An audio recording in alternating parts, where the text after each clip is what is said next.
युक्त तृतीया तिथि प्राप्त हुई, तब तुमने मेरा विधिवत पूजन किया और रात भर जागरण कीर्त आदि से मुझे प्रसन्न करने की बिताया। उस व्रत राज के प्रभाव से मेरा आसन डगमगा उठा, जिससे मैं तत्काल उस स्थान पर जा पहुंचा जहां पर तुम अपनी सखियों के साथ रहती थी। वहां पहुंचकर मैंने तुमसे कहा कि मैं तुम पर प्रसन्न हूँ, बोलो क्या चाहती हो। तुमने कहा, मेरे देवता, यदि आप मेरे ऊपर प्रसन्न हैं तो मेरे पति बने। मेरे तथास्तु कहकर कैलाश पर्वत पर वापस आने पर तुमने वह प्रतिमा नदी में प्रवाहित कर दी और सखियों के साथ उस महाव्रत का पारण किया। आज ही के दिन स्त्रियां, हर नारियां, सुहागिन नारियां अपने पति का नाम लेती हैं तो पति का हृदय डगमगाता है और दौड़े दौड़े जैसे भोलेनाथ आए थे माता पार्वती के पास, तो कितना भी क्रूर स्वभाव के पति हो, वो अपने पत्नी से मिलने जरूर आता है। ऐसा महादेव और माता पार्वती की कथा में है। जो सच्चे मन से हरितालिका व्रत करते हैं उनकी भोले बाबा माता पार्वती जरूर मन्नत पूरी करते हैं। तो आज के दिन सभी नारियां अपने पति का नाम लेती हैं।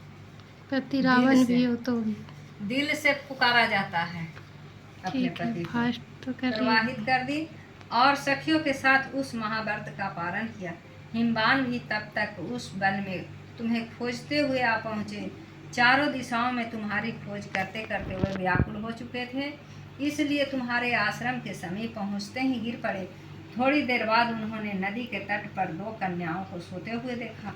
देखते ही उन्होंने तुम्हें छाती से लगा लिया और बिलख कर रोने लगे। फिर पूछा, पुत्री, तुम सिंह, व्याघ्र आदि जंतुओं से भरे इस वन में क्यों आ पहुंची? पार्वती ने उत्तर दिया, हे पिताजी, मैंने पहले ही अपने आप को शिव जी के हाथों सौंप दिया था। आपने मेरी बात टाल दी, इससे मैं यहाँ चली आई। हिमवान ने सांत्वना दी कि हे पुत्री, मैं तुम्हारी इच्छा के विरुद्ध कुछ न करूँगा। वे तुम्हें अपने साथ घर ले गए और मेरे साथ तुम्हारा विवाह कर दिए। इसी से तुमने यह मेरा अर्धासन पाया है। तब से आज तक किसी के सामने मुझे यह व्रत प्रकट करने का अवसर नहीं प्राप्त हुआ। हे देवी, मैं यह बताता हूँ कि इस व्रत का हरितालिका नाम क्यों पड़ा। तुमको सखिया हर कर ले गई थी, इसी से हरितालिका नाम पड़ा। पार्वती जी ने कहा, हे प्रभु, आपने उनकी दोस्त है, उनको हर के लिए आपने तो नाम बताया, अब इसकी विधि भी बताएं। इसका क्या पुण्य है, क्या फल है, यह व्रत कौन करे? श्री शिव जी पार्वती जी से कहते हैं, हे देवी, मैंने समस्त स्त्री जाति की भलाई के लिए यह व्रत उत्तम व्रत बतलाया। जो स्त्री अपने सौभाग्य की रक्षा करना चाहती हो वह यत्न पूर्वक इस व्रत को करे। केले के खंभे, पहले के जमाना में केले के खंभे आदि से सुशोभित एक सुंदर मंडप बनावे। उसमें रंग बिरंगे के रेशमी कपड़ों से चंदोवा लगाकर चंदन आदि सुगंधित द्रव्यों से वह मंडप लिपवावे। फिर शंख, भरी, मृदंग आदि बाजे बजाते हुए बहुत से लोग एकत्रित तरह तरह के मंगलाचार करते हुए उस मंडप में पार्वती तथा शिव जी की प्रतिमा स्थापित करें। उस रोज दिन भर उपवास कर बहुत से सुगंधित फूल, सुगंध और मनोहर धूप, नाना प्रकार के नैवेद्य आदि एकत्र करके मेरी पूजा करे और रात भर जागरण करे। ऊपर जो जो वस्तुएं गिनाई गई है उनके अतिरिक्त नारियल, सुपारी, जंबीरी, नींबू, लौंग, अनार, नारंगी, जो जो फल प्राप्त हो सके उन्हें इकट्ठा कर लें। उस ऋतु में जो फल तथा फूल मिल सके विशेष रूप से रखें। इसके बाद धूप दीपादि से पूजन का प्रार्थना करें। हे शिवे, शिव रूपनी, हे मंगले, सब अर्थों को देने वाली हे देवी, हे शिव रूपे आपको नमस्कार है। हे शिव रूपे आपको नमस्कार है, आपको सदा के लिए नमस्कार है।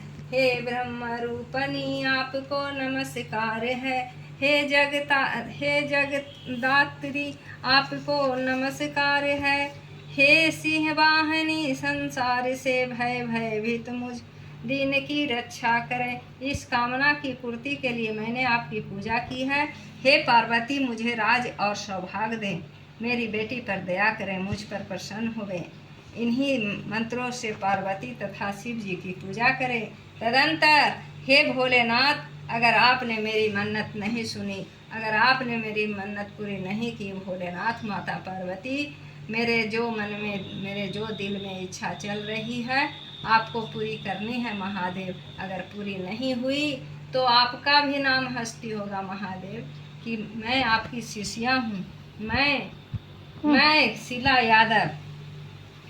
विधि पूर्वक कथा सुने, मुझ पर प्रसन्न होवे। इन्हीं मंत्रों से पार्वती तथा शिव जी की पूजा करें। तदंतर विधि पूर्वक कथा सुने और ब्राह्मण को वस्त्र, गौ, सुवर्ण आदि देवे। इस तरह एक चित्त होकर स्त्री पुरुष दोनों एक साथ पूजन करे। तो महादेव, अगर स्त्री अकेली है तो पूजा कैसे करे? आप ही की दया न होनी चाहिए महादेव। विधि पूर्वक कथा सुने, पूजन करे, फिर वस्त्र आदि से कुछ हो उसका संकल्प करे। हे देवी, जो स्त्री इस प्रकार पूजन करती है वह सब पापों से छूट जाती है और उस 7 जन्म तक सुख तथा सौभाग्य प्राप्त होता है। जो स्त्री तृतीया तिथि का व्रत न कर अन्न भक्षण करती है तो वह 7 जन्म तक बंध्या रहती है और उसको बार बार विधवा होना पड़ता है। वह सदा दरिद्र पुत्र शोकाकुल स्वभाव की लड़ाकी सदा दुख भोगने वाली होती है और उपवास न करने वाली स्त्री अंत में घोर नरक में जाती है। मांसाहार करने से बाघिन, दही खाने से बिल्ली, मिठाई खाने से चींटी और कुछ खाने से मक्खी होती है। मैंने तो कुछ नहीं खाया। तीज को अन्न खाने से सुकरी, फल खाने से बंदरिया, पानी पीने से जोक, दूध पीने से सापिन, उस रोज सोने से अजगरी और पति को धोखा देने से मुर्गी होती है। और पति अगर पति पत्नी को धोखा दे तो मेरे महादेव, पति को धोखा देने से मुर्गी होती है और पति अगर पत्नी को धोखा दे तो महादेव, इसका भी आप ध्यान रख लीजिए महादेव, मुर्गी होती है। इसलिए सभी स्त्रियां व्रत अवश्य करें।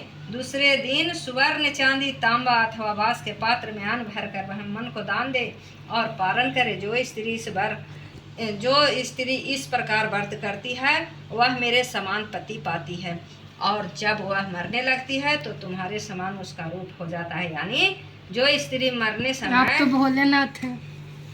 हाँ, कोई भोलेनाथ थोड़ी है। उसका रूप हो जाता है। उसे सब प्रकार के सांसारिक भोग और सायुज्य मुक्ति मिल जाती है। इस हरितालिका की व्रत कथा मात्र सुन लेने से प्राणी को 1000 अश्वमेध और सैकड़ों वाजपेय यज्ञ करने का फल प्राप्त होता है।